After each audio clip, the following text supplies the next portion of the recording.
Hey guys, I want to give you a quick little video today to show you how I do some watercolor. Uh, I'll talk about the supplies we're doing, where the picture came from, and then kind of explain what I'm doing. It's a pretty quick one. So, first off, the picture is really cool, and I am inspired by a picture from Keely Flatto, I think, is that how you say your name? I'm not sure. Sorry if I messed up your name, your name, Keely. But this picture, I love it. If you don't follow her page on Instagram, go and check it out. She's always posting super rad pictures of planes and any kind of flying objects she will take pictures of. Anyway, we have a little heat gun from Ranger, which is great. We sell all this supplies basically. The etcher, the 24 half pan etcher kit, water, paper towel. This is a little mister and just has water in it, so I can use it to spray on there. And then a couple of brushes, Sharpie, and a mechanical pencil. So of course I drew the picture with a mechanical pencil. I love these little guys. I like the 0.5 millimeter lead rather than the 0.7. The 0.7 seems to feel a little bit too big for me. But anyway, this is kind of how I set up here. We're gonna use the Sharpie at the end. At first, we're gonna start out with this big brush.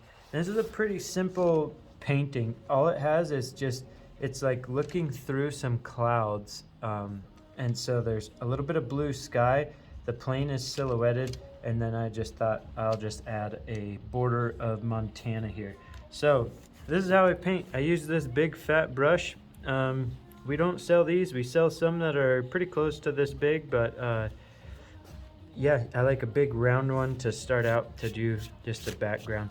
So we're gonna blob on some paint here, and I'm gonna use the Etcher Paint, and I'm gonna use this color is called Sky Blue. So I love that color, but mostly I'm gonna get my brush wet at first, and I put just a tiny bit of paint in there so I can kind of see where the water is going, and you might not be able to see it on the camera. It doesn't matter if you paint a little bit on the plane because the plane is a silhouette, so you can go in and paint it darker later if you painted a little bit of blue. So we want to imitate like a little bit of cloud texture here. So I'm going to go take this water all the way out here, even though I'm not going to put any color way out here, but I just don't want like any super hard lines on the edge of the clouds. So if you go beyond the full area that you actually want to paint, that lets the paint kind of bleed into it and leave like a nice soft edge, so rather than little hard lines. So this has like a little bit of a jet stream going on behind it. Also, Keely, I am sorry if I use the wrong airplane terms. I don't know anything about airplanes besides I love to watch them fly. So this is what I've got going on. I want to leave a little bit of the white paper in the middle because I want that white to show through like a nice vibrant cloud.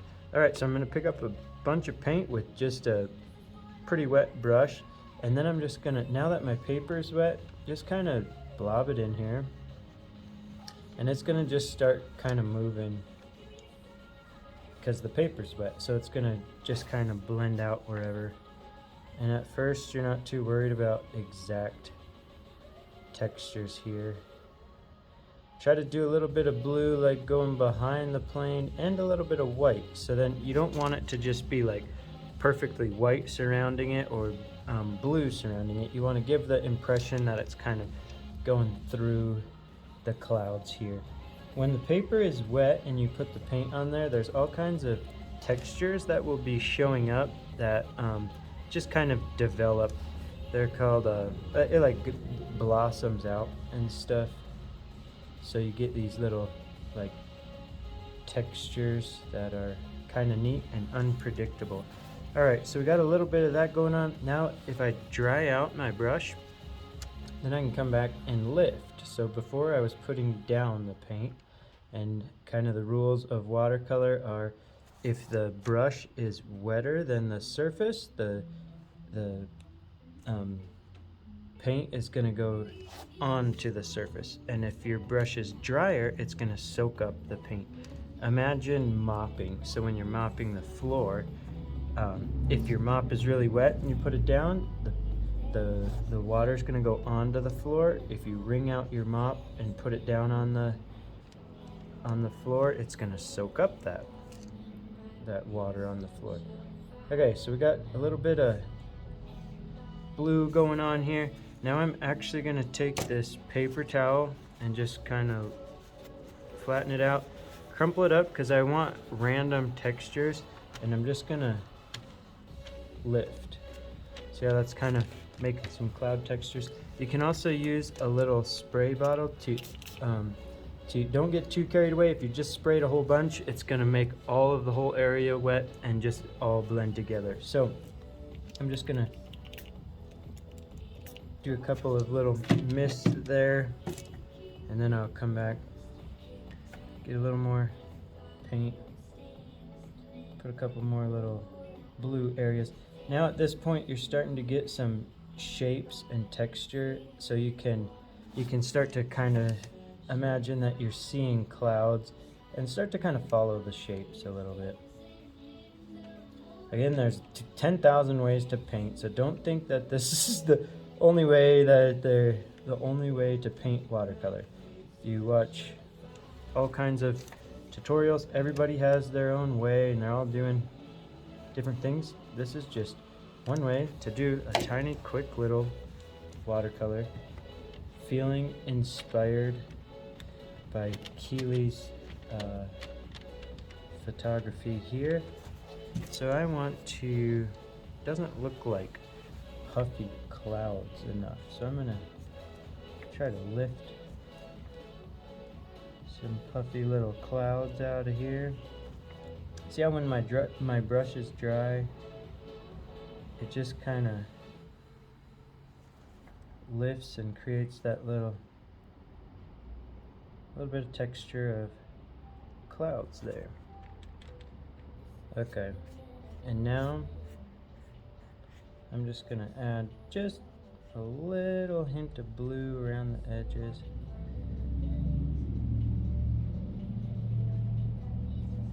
There we go.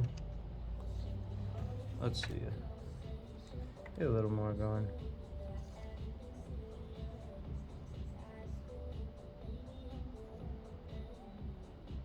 Kind of cool, huh? All right. Now, you can use a heat gun to speed it up. Some people don't like to. I do. This one is, the power was off.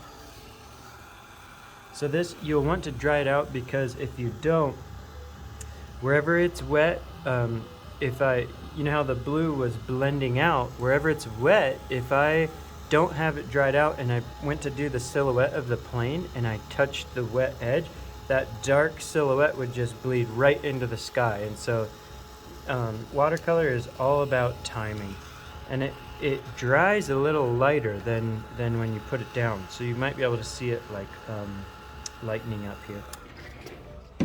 All right, now I'm going to jump over to this littler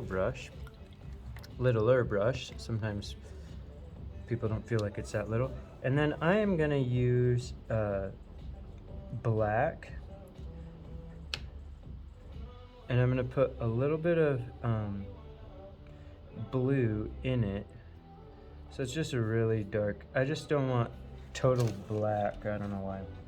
I just made it up right now. So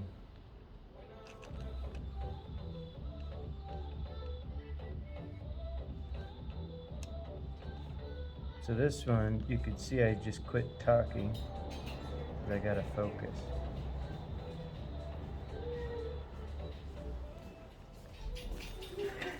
Hey, how's it going?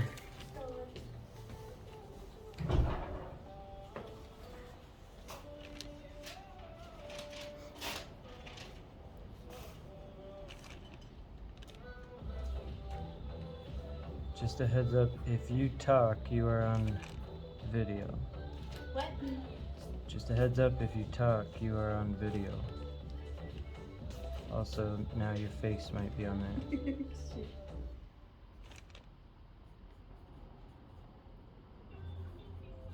Make sure and get the whole area wet that you want to be dark, and then the paint will kind of flow into those areas a little easier. Silhouettes are kind of tough because they have to be the right shape. You don't get much you can't really fix them if you mess up the shape of them. That's kind of all you got. There's not really any going back. So I will kind of let this dry out, and as it dries, it's gonna some little like kind of textures will show up in there, and we might speed it along here. And then the next step is pretty easy. I'm just gonna take that Sharpie, go around the border of it, and then I am gonna take a pen and do a little bit of outlining to fix up the shape of this plane a little bit. You can get away with a little bit of trimming it out, but all right. Now we're gonna take this Sharpie and make it look like some kind of Montana shape.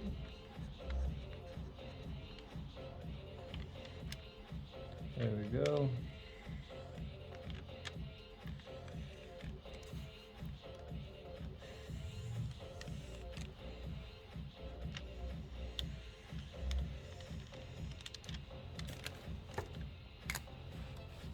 All right, Ada, grab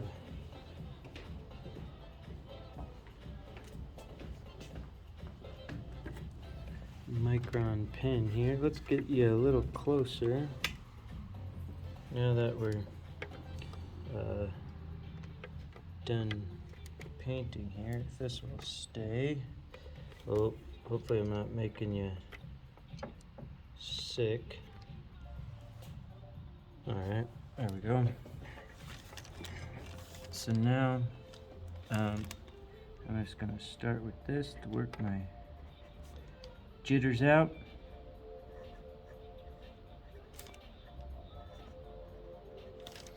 And then I'm gonna do this plane right here. I'm gonna try to get I'm guessing that's a little, well, not a little, a jet engine there. And then again, getting kind of stressed out here, trying to make the exact shapes.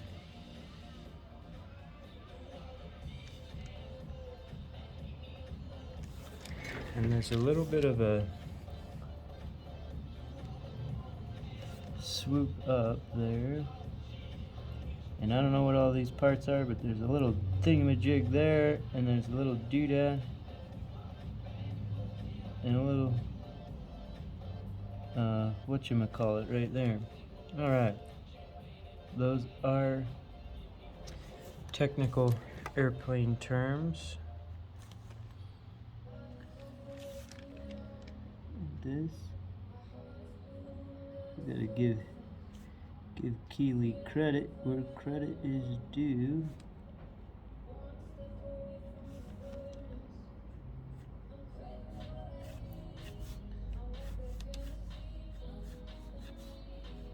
All right, that's about it. It's looking a little bit like an airplane in the silhouette of Montana, so that was the goal. So we have succeeded. All right, I'm going to erase some pencil marks here.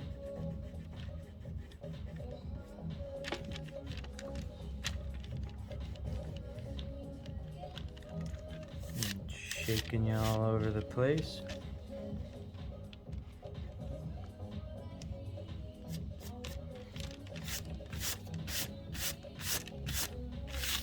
There we go.